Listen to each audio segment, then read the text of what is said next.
Welcome to Brushes with Greatness. Times that I've met computer luminaries. There really aren't any anymore. I mean, there's the famous, really rich guys. But as far as knowing coders and knowing people who are famous because they write in magazines, that doesn't happen anymore. You see, back in the old days, we had magazines for the internet. We had to subscribe to Byte Magazine, PC Computing, PC Magazine, InfoWorld, Computer Shopper, just because it was huge and full of ads. These are the magazines we subscribed to so that we could learn things about the computer industry before the internet destroyed the computer publishing industry. And one of the biggest magazines you had was Byte Magazine. I still have this copy from 1997, January 1997, because I mentioned in it. And that was like a high point for me.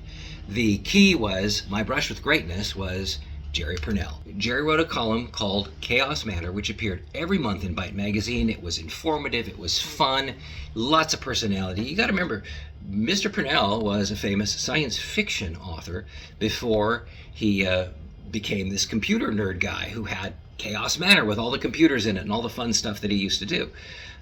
He and Larry Niven would write science fiction books, and I was a big fan. I actually remember going to science fiction conventions and hearing Niven and Pournelle speak.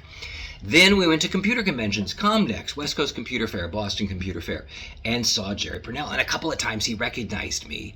But the high point was from this issue of Byte Magazine, which I kept because he mentioned me in it.